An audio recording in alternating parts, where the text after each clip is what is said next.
veče svima i dobrodošli na našu treću kafu sa karijerom. Moje ime je Dajna Marinković i ja radim kao omladinska radnica u Centru za omladinski rad, dakle organizaciji koja evo nekih meseci i po dana organizuje ove aktivnosti koje smo tako nazvali prosto kafa sa karijerom, gde nekako sa mladima koji su zaposleni različitim oblastima, odnosno industrijama, razgovaramo o njihovim iskustvima kako izgleda raditi u određenom sektoru. Večeras razgovaramo sa mladom osobom, jednim mladim momkom koji je zaposlen u ugostiteljstvu i on će nam se kasnije obratiti. Zbog čega smo odabrali da se danas bavimo ugostiteljstvom? Nekako kada su u pitanju uslužne delatnosti, ugostiteljstvo jeste među najrasprostranjenijim sektorom u našoj zemlji. Međutim, ono što smo negde zapazili to je da se veliki broj mladih bavi upravo ovim zanimanjem, bilo kao kuvari, šankeri, konobari i slično, ali najčešće to nekako rade kao sezonski posao ili nešto što je privremeno dok završavaju svoje formalno obrazovanje ili pokušavaju da se ostvare u nekoj drugoj profesiji. Međutim, da li je to zaista tako i da li mladi danas vide ugostiteljstvo kao perspektivnu oblast za karijeru, pokušat ćemo da odgonetnemo na današnjoj kafi sa karijerom, a u razgovoru sa našim gostom. Sa nama je večeras Saša Stajić i Saša je po zanimanju kuvar, dakle profesionalno se bavi ovim poslom. I Saša, za početak, da li bi mogao da nam kažeš nešto više o sebi, odnosno koliko imaš godina i koju školu si završio možda? Naravno, Dajna, hvala na pozivu. Moje ime je Stajić Saša, dolazim iz Tivta, trenutno živim u Novom Sadu, imam 24 godine, završio sam kuvarsku školu, tehničar kulinarstva i bavim se ovim poslom već dobrih 5-6 godina.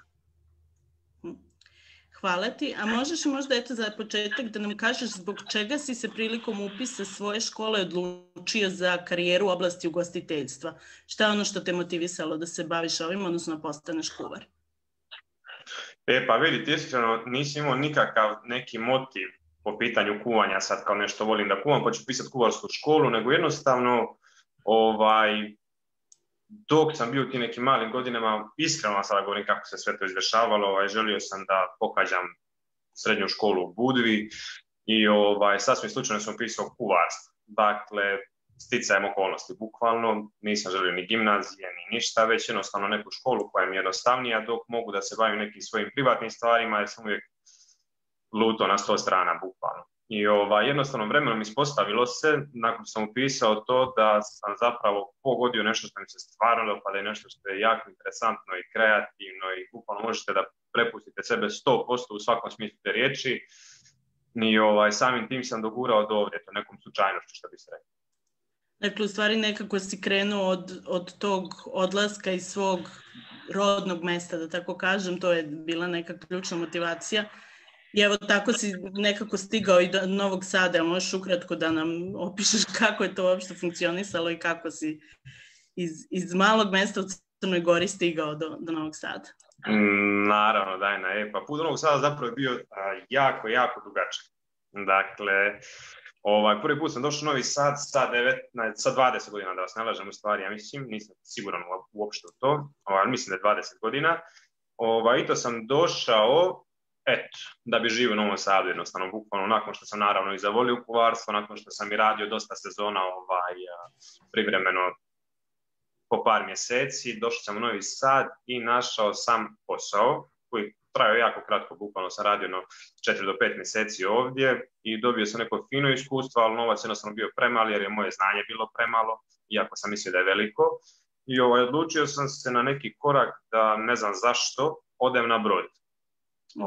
Otišao sam na brod, sa 21 godinom, tu sam odradio 2 ugovora, ispričat ću vam neke iskustva naravno u toku večerašnjeg uključenja. Onda nakon broda sam završio na Maltu, tu sam bio 1 godinu dana, nakon čega sam se opet vratio kući, nakon čega sam u januaru ove godine, izvinjavam se, došao u Novi Sad i tu sam ostao do daljnjeg i nadam se da će ostati još dugo. Hvala ti na ovome. Mislim, drago mi je što si sad odmah spomenuo koja različita iskustva imaš, zato što ćemo se na njih osvrnuti kasnije, ali mislim da daje dobar uvod i svima onima koji nas gledaju da možda postave neka pitanja u tom pravcu. Možda samo pre nego što nekako uđemo dublje u ta tvoja različita iskustva, ako možeš da nam opišeš, odnosno, mislim, pre svega meni, šta su tvoja osnovna zaduženja kao osobe, mislim, koja je zaposlena kao kuvar. Pretpostavljam da to nije samo isključivo kuvanje, da postoji neka hijerarhija osoba koje rade u kuhinji. U tom smislu, ako možeš malo da nam približiš kako to izgleda. Naravno, da ne.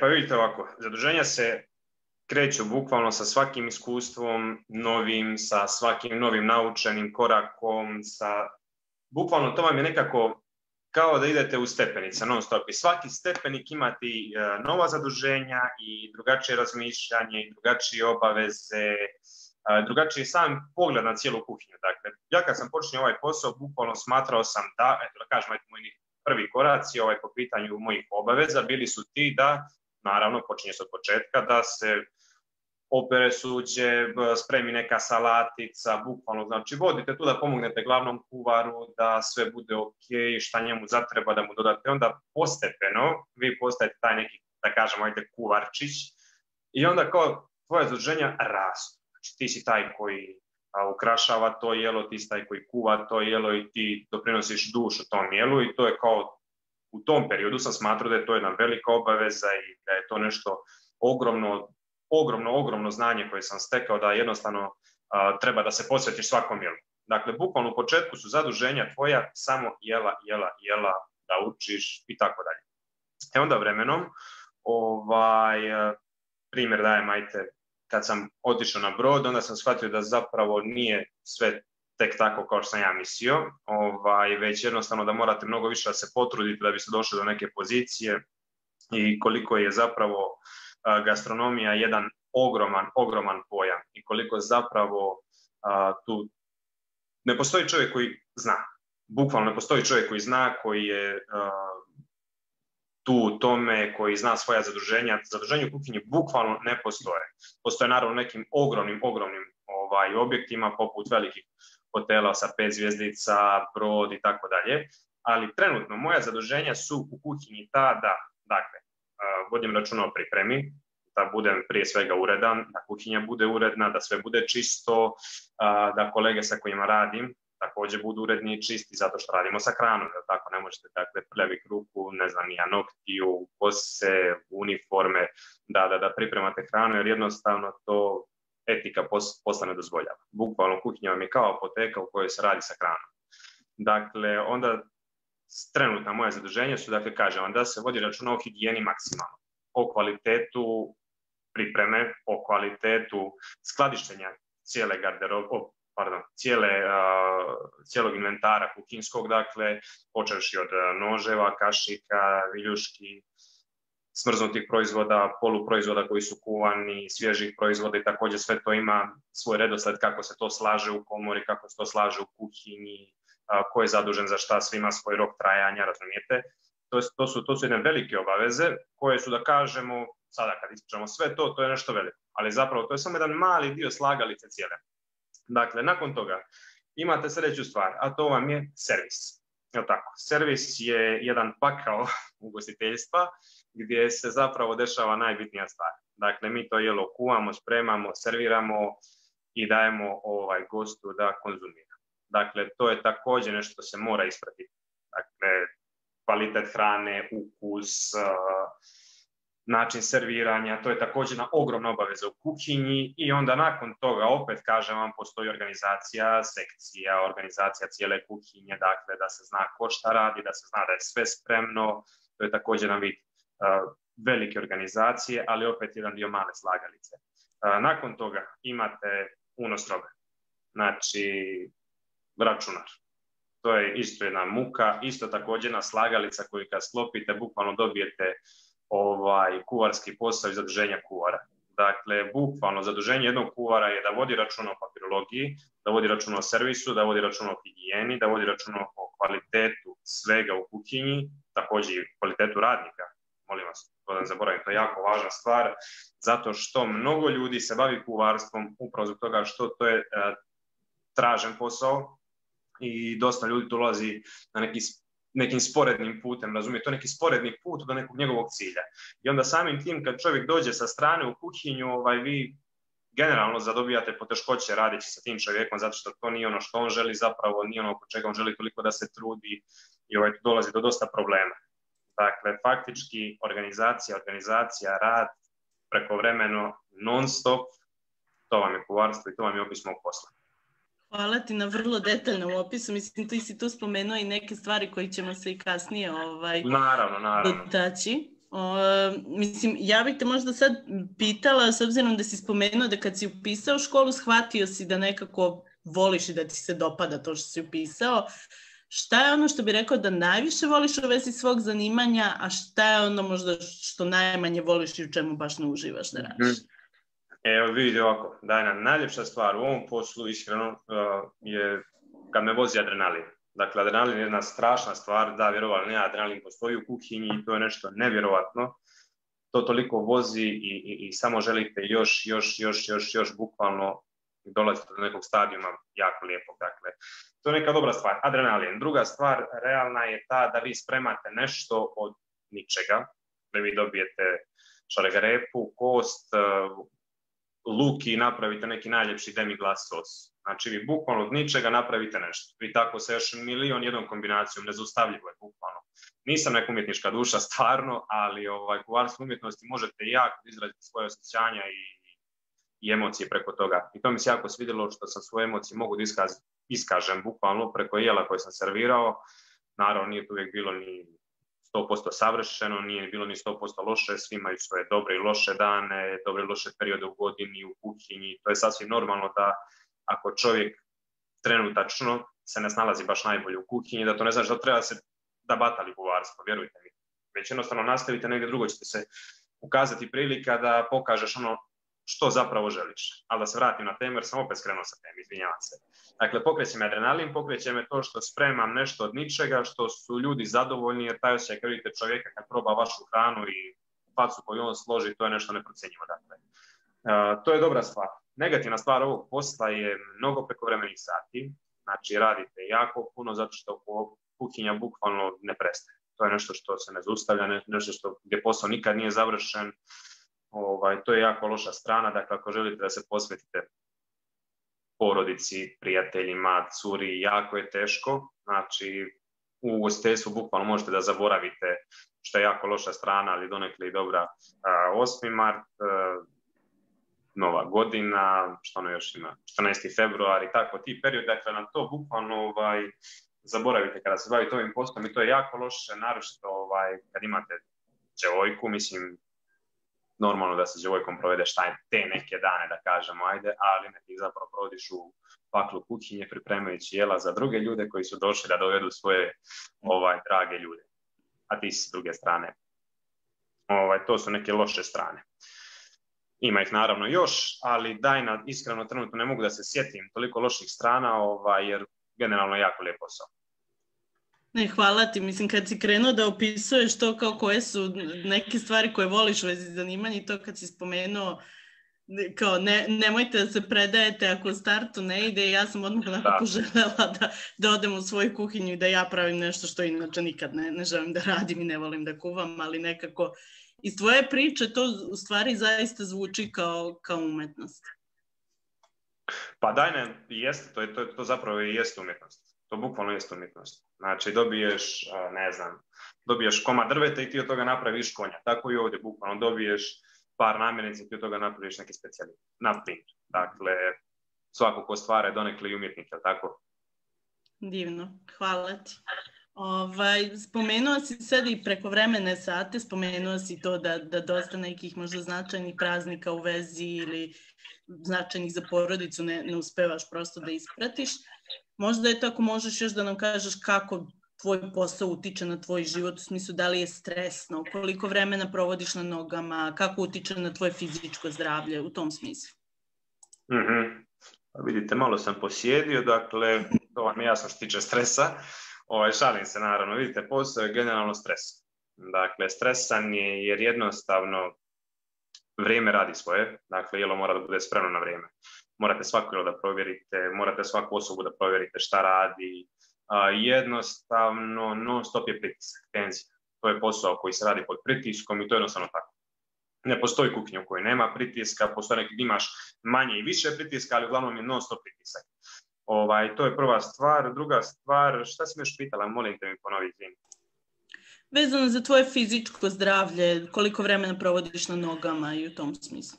Da, pa kao što vidite, zdrav sam kao dren, što se tiče stanja na nogama, da. Nezgodno je zato što vi bukvalno, ako hoćete da imate neki dio privatnog života i da radite neke druge stvari van kuhinje, vi dnevno morate da stojite od 15 do ne znam nija koliko sati, već koliko vaše želje nalažu. Ali tipa, moj generalno život, pošto ja sam trenutno nekom da kažemo, ajde odmor zbog cijele situacije, moj život u kuhinji je takav što jednostavno probudim se ujutro, odem na posao, budem na poslu dakle od 8 do 4 popodne recimo, u 4 popodne dolazim kući, okupam se, jedem, eventualno idem na poslu, u zavisnosti slobodnog vremena i idem dalje. Dakle, idem da se vidim sa curom, sa drugom, da odem na trening, da radim nešto bilo šta, da vozim biciklo, shvatate, jednostavno vi dođete kući onda oko 10-11 uveče, dok se okupate, legnete malo, pustite neki film ili nešto, idete da spavate. Znači, to je neki uobičajen dan, dakle sad naravno u zavisnosti od toga kako ćete vi svoje slobodno vrijeme rasporediti. Mogu ja svoje slobodno vrijeme da rasporedim da ja ležim 16 sati, a da radim 8 sati i onda to je ok skroz. Ali generalno stoji se jako puno.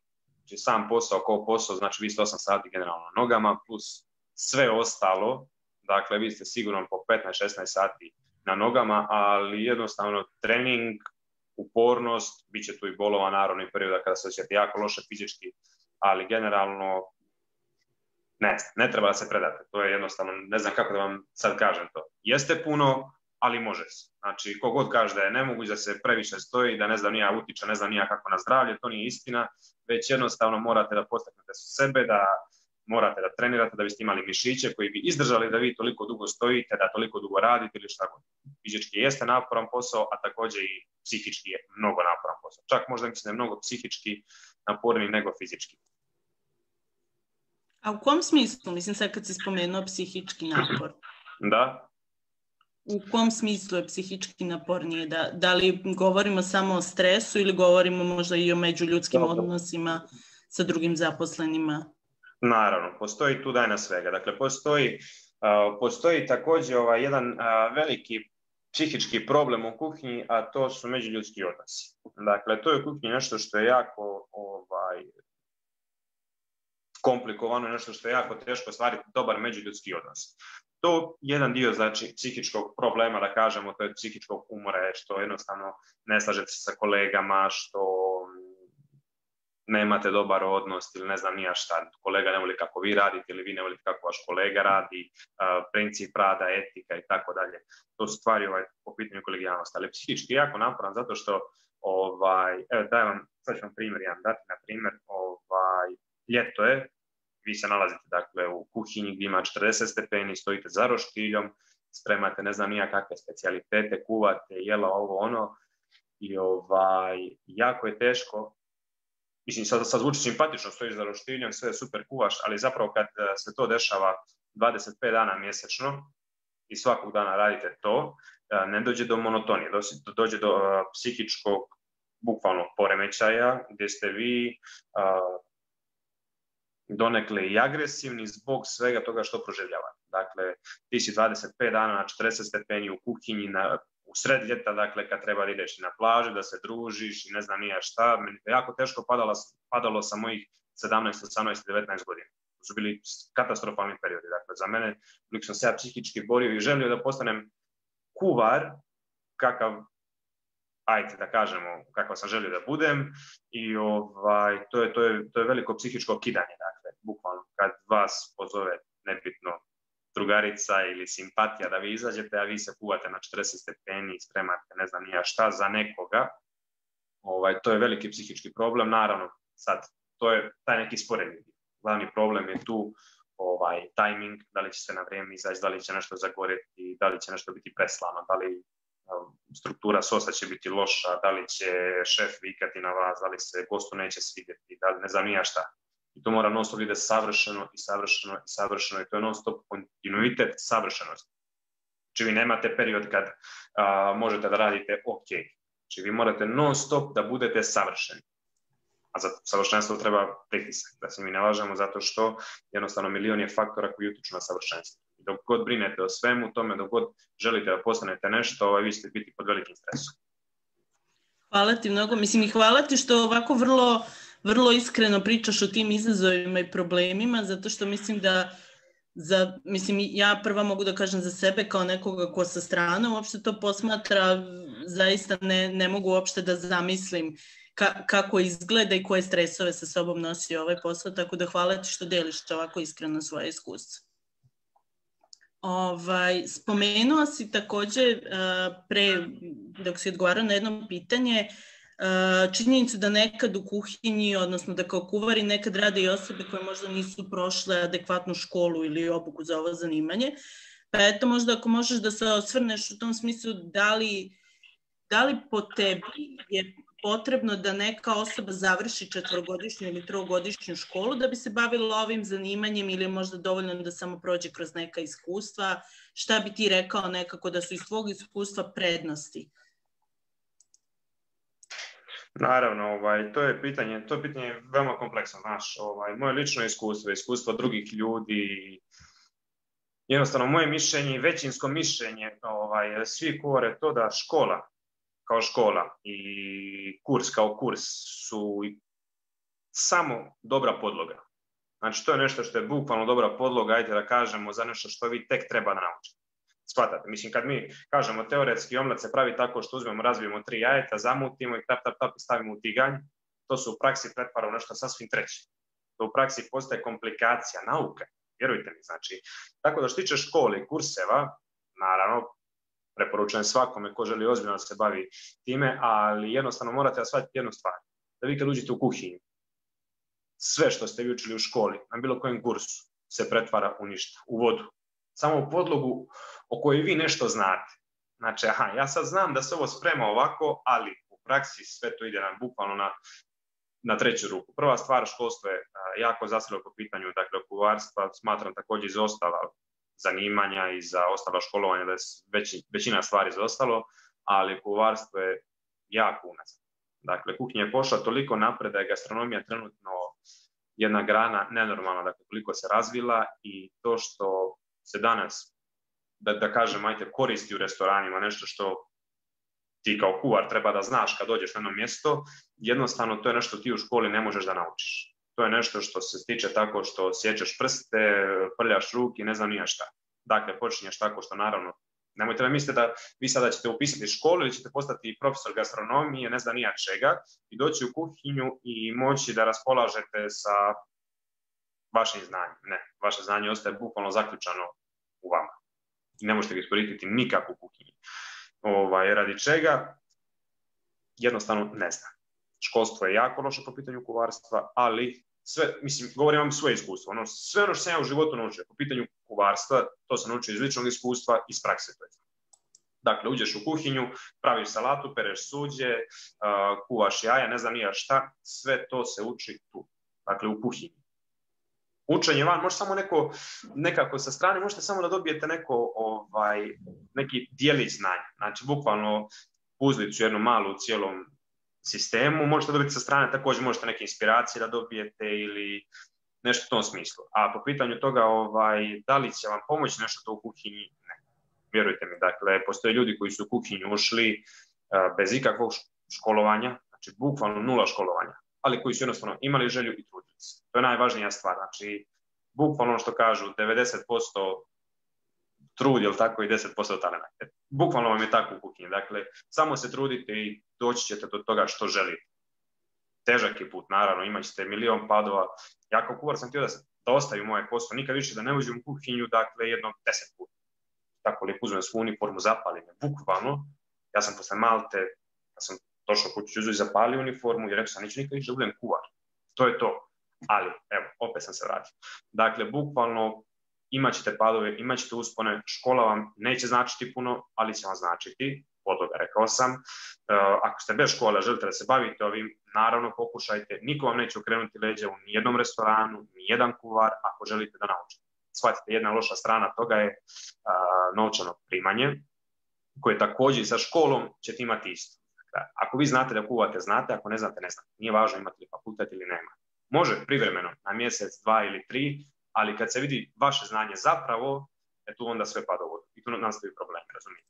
Tako da moj savjet svima koji su upisali ovu školu je da se više posvete praksi, iskreno, a da manje se posvete teoriji. I svi oni koji žele da upišu, moj savjet da ne upisuju, već jednostavno samo da uđu u kuhinju, da nađu pravog čovjeka i da uče uz njega. To je to. Vjerovatno. Ako sam nešto ispustio, molim vas, napomenite me. Ne, super, hvala ti. Mislim, što se mene tiče, mislim da si rekla sve, ali eto, ako bude neki pitanja, ponavljam, to još jednom slobodno možete da pišete u chatu, kasnije ćemo imati priliku ko želi ovde na Zoomu da se uključi, također na Facebooku možete da pišete svoja pitanja. A dok nam neko pitanje stigne, ja imam dalje pitanje za tebe, Saša, a to je kakve su mogućnosti za dalje napredovanje u ovoj oblasti. U smislu jednom, dakle, kada osoba postane kuvar i kada radi kao kuvar, šta bi možda bio neki sljedeći korak? Pa vidite ovako, ako ste već shvatili da znate da skuvate, ako ste već shvatili da imate neko znanje, ako možete da trpite dobar stres u stvari da možete da trpite i ako možete dozvolite da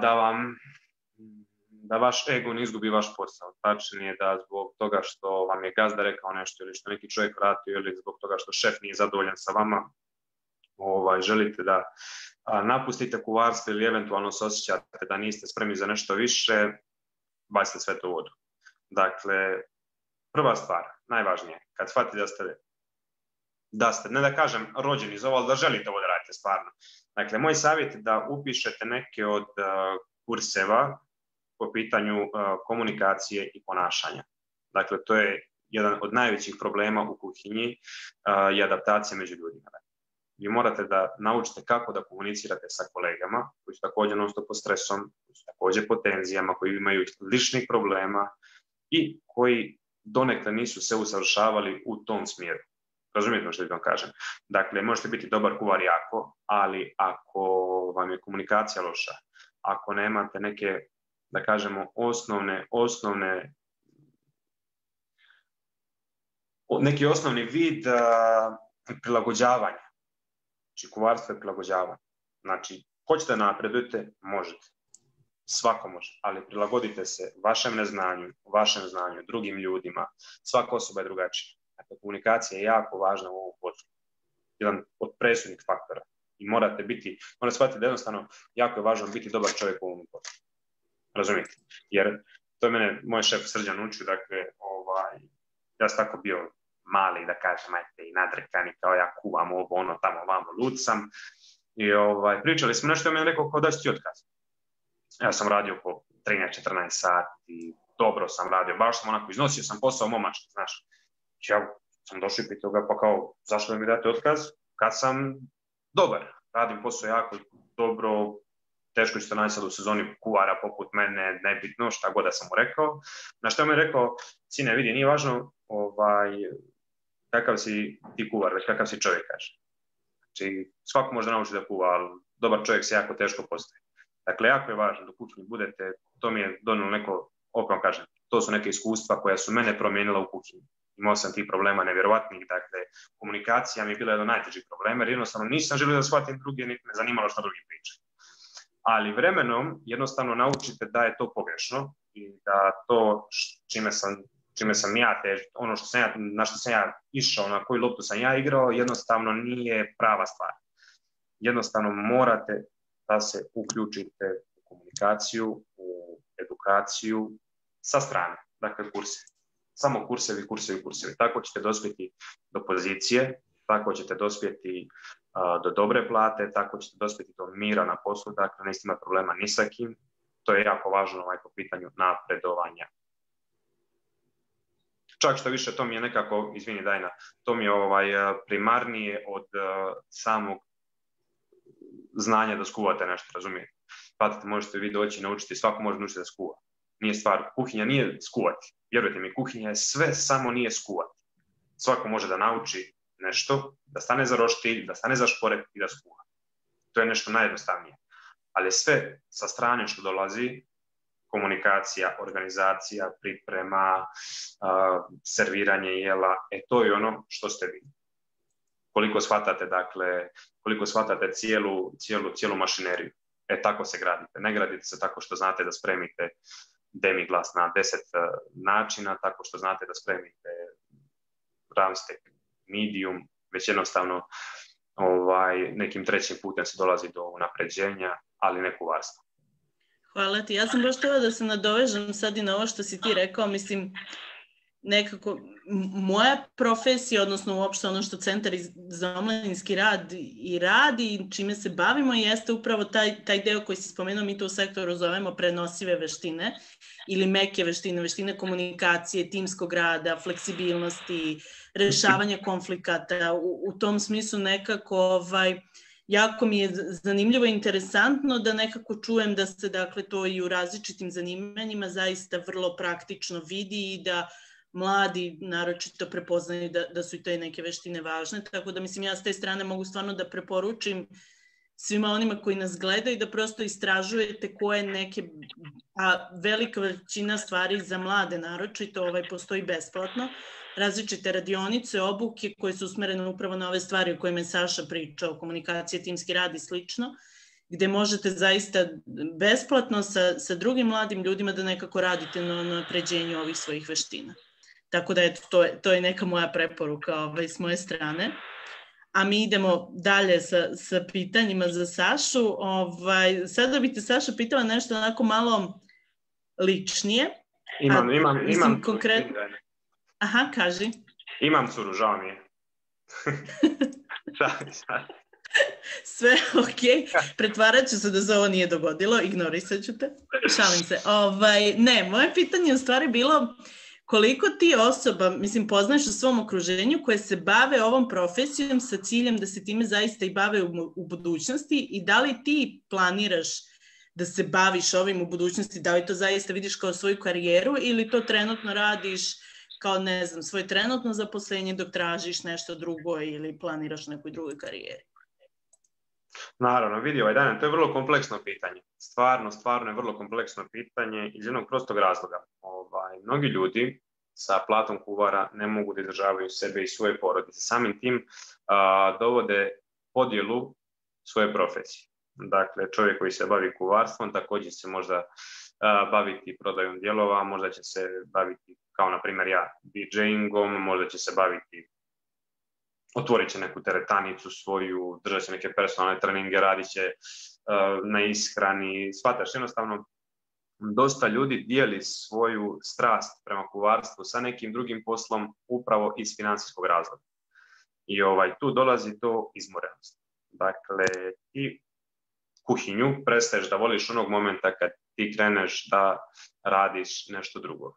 Iz jednog prostog razloga, ne zbog toga što ti kuhinja dosadnija ili ne znam nešto, već jednostavno nisi toliko posvećen kao prije. Zašto? Ti, da bi bio kuvar, tvoja posvećenost kuhinji je non stop prisutna. Dakle, to kao odeš na posao, pa dođeš kući pa razmišljaš o nečem drugom, to se dešava i onda tu dolazi do te podjele. A ako želiš da budeš uspješan kuvar, ti kad dođeš kući moraš da razmišljaš o kuhinji, da stvaraš, u svojoj glavi da stvaraš, prije svega. To je najvažnije, stvarati u svojoj glavi. Samim kad vi stvarate u svojoj glavi, dakle, vi dalje to možete da prenesete na posao i sutra da iznenadite i vaše kolege, i samog sebe, i gosta, i tako da kažemo, si ti savršen u ovom poslu. Opet ponavljam, neki ljudi dijele, dakle, taj posao i onda tu dolazi do situacije. Dajna, možeš mi, molim te, samo vratiti na pitanje još jednom da mi pročitaš. Dakle, pitanje je bilo koliko osoba poznaješ koje se bave ovom profesijom sa ciljem da se time bave i u budućnosti i da li ti planiraš da se time baviš i nadalje, da gradiš svoju karijeru u toj oblasti? Hvala ti, izvini. Vidi ovako, dakle, da li ja poznam ljude koji žele se baviti? Naravno poznam ljudi i to su uglavnom ljudi mladi i perspektivni, dakle, neki su mlađi od mene, neki su moje godište, neki su malo stari, neki su bukvalno, znači, godine nisu važne u tome. Dakle, svako ima neku svoju strast, neko je počeo ranije, neko je počeo kasnije, neko je u ovom poslu izgorio, ne želiš da se bavi ovim poslom, neko se jednostavno zagrijao još više od ljudi koje ja poznam, naravno. Mali broj ljudi koji žele da se bavi ovome u budućnosti, to je da kažemo da želi da se baš 100% preda ovom poslu.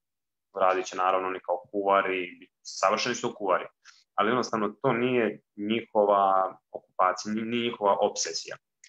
Kuvarstvo je bila i moja obsesija. Kuvarstvo više nije moja obsesija iz jednog prostog razloga. Zašto je kuvarstvo je toliko napredovalo da je to više bukvalno, znači, jednostavno će izraziti bolest. Znači, gastronomija je otišla u svemir. Totalno. I postoji jedan problem, a to je što se kod nas to ne razvija uopšte, što jako sporo idemo napred. Dakle, mi toliko kasnimo za gastronomijom svjetskom da je to nenormalno. Bukvalno nenormalno kasnimo. I nekako kad vidite, jednostavno, postoje sada te društvene mreže, ne znam ni kakvi sajtovi, ni aplikacije i takve stranice postoje koje pokazuju neka jela, koje pokazuju šta kuvari negdje drugo rade, nebitno i u Srbiji, u inostranstvu, gdje god. Jednostavno gubite volju na mom mjestu. Ja gubim volju iz jednog prostog razloga što sam sebe toliko dao kuhinji, radim solidno ovaj posao, naravno, ali nikad, izvinite, rušim snove naravno svima, ali jako je teško dostići neki nivo da budete svjetski poznati. Jako je teško. Na lokalnom nivou možete biti poznati, naravno, i to je sasvim super. Svako treba to i da pokuša i svako treba to da smatra kao uspjeh. Samo shvatite, mislim, ja to govorim iz svog ugla i za mene to nije dovoljno, jer sam ja shvatio da moje znanje nije ni približno onome kako bi ja trebao da imam za nešto ogromno, za neko veliko ime. Ja sebe pronalazim na mnogo drugih strana, također, i onda jednostavno ne dajem sebe 100% kuhinji, ali imam nevjerovatne iskustva iz kuhinje i mnogo dugo se bavim kuvarstvom, tako da mogu da prenesem sve što znam. Kuvarstvom želim da se bavim, ali samo kao hobijem, dakle za neku dalju budućnost, da kažem, ili bližu, nadam se, da se kuvarstvom bavim samo kao hobijem. Moje strasti su trenutno okrenute nečemu drugom koje nema veze sa kuvarstvom, ima s umjetnošću naravno, ali nema sa kuvarstvom, tako da vidjet ćemo šta će sve ispasti od toga, a opet da se vratim, da vam završim samo odgovor na pitanje, dakle, da li poznajem puno ljudi koji žele da se bavi kuvarstvom ozbiljno? Ne, bukvalno poznajem stotine kuvara, znam samo 3-4 ljudi koji žele baš 100% da se bave time, koji žele da se baš 100% posvete. Kažem 100%, mislim 100%, ne kažem da postanu dobri kuvari, nego da se 100% posvete kuvarstvu. Hvala ti, mislim da je to. Ja ću sad pozvati one koji imaju pitanje da nam slobodno pišu, možete da se uključite, a možda eto dok sačekamo minute da ljudi iskucaju svoje pitanje, ja bih samo spomenula da ovu kafu sa karijerom realizujemo u okviru projekta Naša zajednica, naša budućnost, veća saradnja i zapošljivost mladih, uz podršku Evropske unije, a sam projekat sprovodi Beogradski centar za ljudska prava u saradnji sa partnerima Nacionalnom asocijacijom praktičara i praktičarki omladinskog rada, krovnom organizacijom Mladih Srbije i udruženjem Empirija. I mislim da u ovom trenutku Stefan ima pitanje, tako da Stefan, izvoli, kad prenos na Facebooku stigne do tebe, možeš da se uključiš. Hvala, Dajne, ja vas pratim tamo na Facebooku, pa tamo malo kasnite, pa onda dok mi dođe zvuk. Ja sam sad da te pitam nešto, jako pažljivo pratim ovo što pričaš i jako mi se dopada. Mislim da ima baš gomila sjajnih stvari za ljude koji nas slušaju. Pričao si negde na početku koliko je zapravo važno to neko iskustvo koje dobiješ radom u kuhinji, koliko škola ili nešto ne može baš da te pripremi za taj posao. Da li bi mogla da nam ispričaš negde kako izgledao taj tvoj prvi kontakt sa kuhinjom, kako si ti to započeo, da li imaš neki savjet što se toga tiče? Pa moj prvi kontakt sa kuhinjom je bio nekako donekle krajnje haotičan, bukvalno. Bila je katastrofa u glavi po pitanju kuvarstva. Rekao sam sebi, šta je ovo? Ja da budem kuvar, ja to nikad neću uspjeti u životu. Moj prvi kontakt sa kuhinjom je bio davne 2000 i da vas ne lažem sad koje. Bukvalno, završio sam prvi srednje i našao sam sezonski posao preko ljeta jednom restoranu, kao pomoćnik naravno, će se desio potpuni kolaps u kuhinji. Vjerujte mi, potpuni kolaps, dogodilo se to. Ja sam došao tu kao pomoćnik, dakle, perem suđe, poneku salaticu sam naučio, nešto malo kao učim, roštilj, ono. I desilo se to da jedan kuvar bukvalno je pao i iščašio rame. Jednoj ženi koja je također bila kuvarica je majka nešto bila bolesna i otišla je i bukvalno u kuhinji smo ostali nas 3-4 i ko veze sa životom nema. Bukvalno veze sa životom nema. Šef kuhinje nam je nestao tajanstveno, bukvalno tajanstveno nam je nestao, nije se nikad više vratio, imao je problema sa drogama i uglavnom u kuhinji smo ostali, dakle, 2 mjeseca u sezoni, neki gospodin iz Bosne, ja, jedna žena što čisti, još 2 momka, bukvalno mojih godina, koji također nemaju nikakvo znanje i to je bio neki haos koji sam ja proživio i rekao sam sebi, ljudi moji, šta je ovo? Jednostavno haos je bio, dakle, bukvalno, i peri suđe, i sprema, i donosi, i odnosi, i priprema, i skuvaj nešto što znaš, znači, bukvalno užas je bio. I nije mi bilo jasno da li je to normalno tako u svakoj kuhinji, jer to mi da kažem, ajte prvo radno iskustvo i bukvalno prvo radno iskustvo, užas, ne znam šta vam se dešava. I onda je tako došla druga sezona, umeđu vremenu sam kroz školsku godinu naravno išao na praksu par restorana, malo po mesarama, po slastičarnicama i tako dalje. I onda je došla druga sezona, onda sam također zaposlio kao pomoćni radnik, radio sam samo na hladnim predjelima i na salatama. I bilo mi je iskreno jako interesantno i kad god bukvalno sam napravio nešto novo, rekao sam za sebe, kakav si ti kuvar, svaka čast, razumiješ. A zapravo nisam vidio ništa, bukvalno ništa nisam vidio. To je koliko ne znam. Dakle, napravim 3-4 jela i kao, wow, idemo, sad sam ja pravi.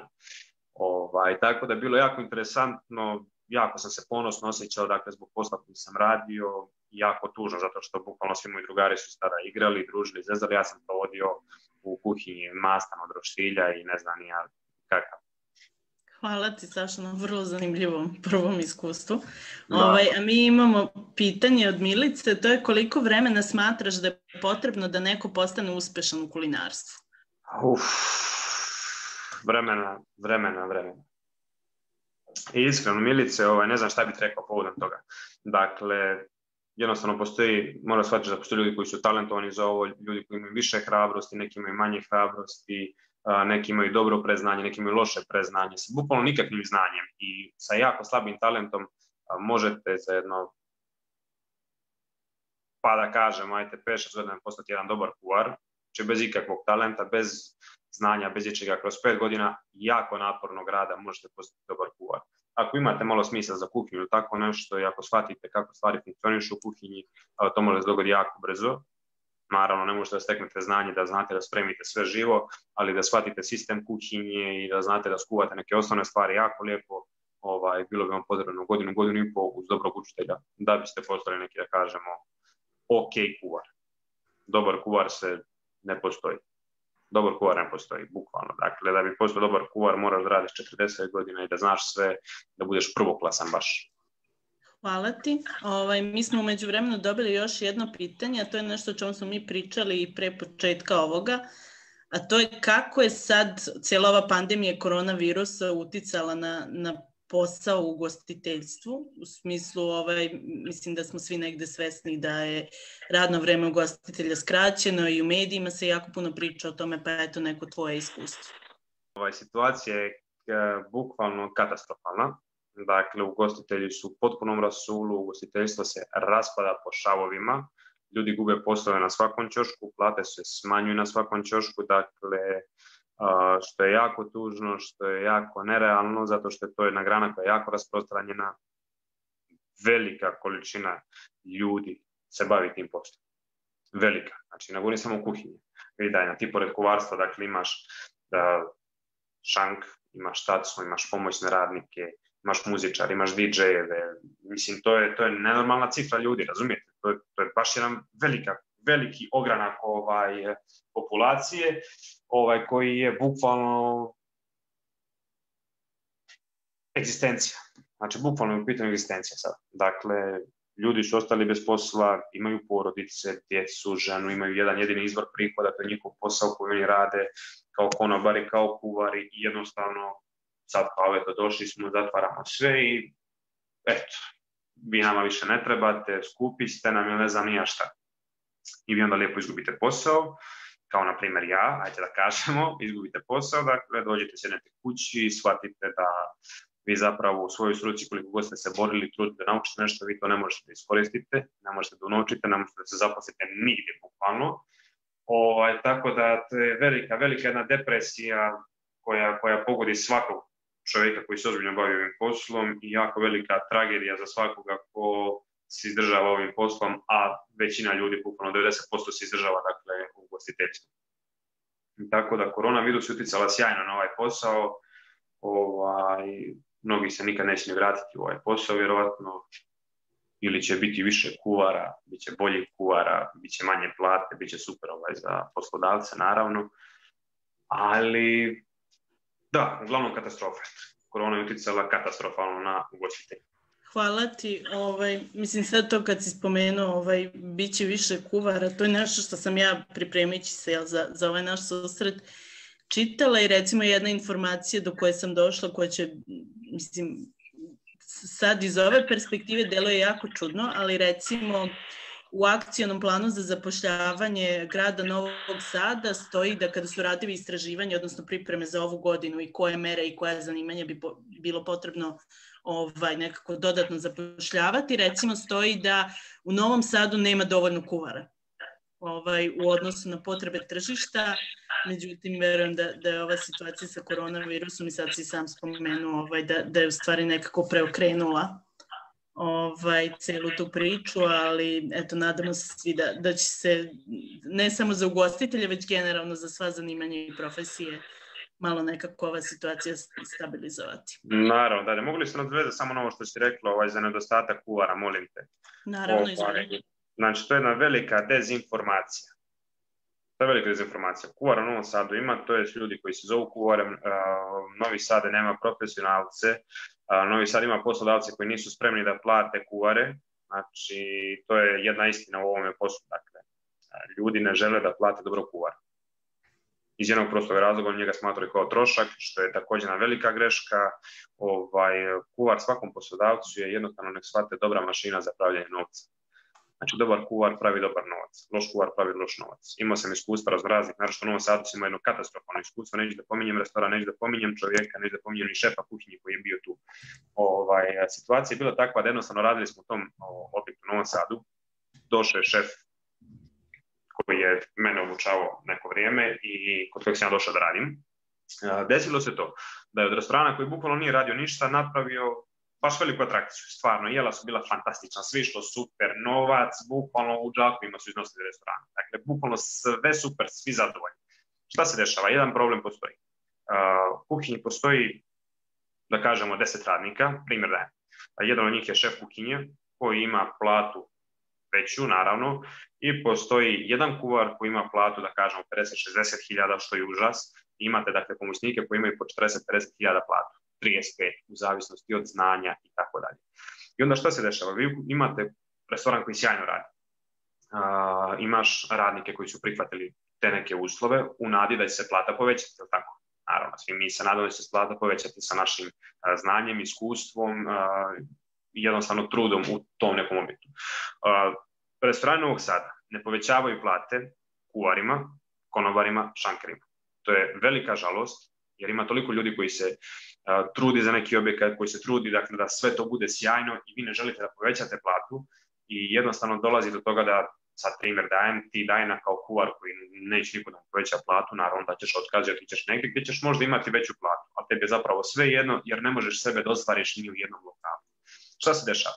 Taj čovjek je za 4-5 mjeseci napravio enormne pare. Imao je bukvalno rudnih zlata, svi su bili zadovoljni, hrana je bila predivna, sve išlo kako treba, ali kuvari nisu bili plaćeni. Desilo se to da su kuvari počeli da odlaze jedan po jedan, uključujući pomoćnike, uključujući i mene, i na kraju uključujući i šefa kusa. Desilo se to da vlasnik tog restorana proklinje šefa kuhinje, kako mu je zabio nož u leđa i kako mu je uništio život, zato što je taj restoran propao i ugasio se, on je morao da ga proda nekom drugom. Dakle, šta se dešava? Prva greška je, dakle, kod poslodavaca, ta što neće da plate ljude koji znaju, pa onda govore kako ljudi idu vani. Dakle, vi ako imate čovjeka koji vam vredi, vi njega morate da platite, inače vaš posao tone. To je kraj cijele priče. Dakle, Novi Sad ima ugostitelje, ali niko neće da se trudi, svako može da nauči ovaj posao. On nije nikakva filozofija ni nauka. Ima on svojih poteškoća, ali svako može da nauči da dobije neki veći nivo. Ljudi ovdje nemaju želju za većim nivom upravo iz jednog prostog razloga što neće biti plaćen. Mnogo ljudi ovo gleda kroz novac, što i treba naravno. Dakle, vi radite, vi dajete svoje vrijeme i vi hoćete za to da dobijete novac nazad. To je sasvim super. Tako da ne bi se složio sa tom pričom koju Novi Sad, opština Novog Sada ima, da fali kuvara, ne, kuvara ne fali. Kuvar ima sasvim dovoljno, samo jednostavno plate su im male i ti ljudi ne žele da se trude oko 100%. Hvala ti jako, mislim, na ovoj perspektivi sa terena. Verujem da je zaista, mislim, to što govoriš potpuno tačno. Dosta često se, mislim, generalno kada se rade istraživanje i planovi ne uzimaju se svi faktori u obzir, tako da hvala ti stvarno na ovom deljenju svog iskustva. U slučaju da imate dakle, neka pitanja za Sašu ili generalno za oblast ugostiteljstva, uvek nam možete pisati na našoj Facebook ili Instagram stranici, možete nas pisati i na mail czor@czor.org i onda ćemo prosto vam ili odgovoriti, proslediti pitanje Saši ili nekoj drugoj osobi. Dakle, u slučaju da se setite nečega naknadno ili slično, možete slobodno pisati.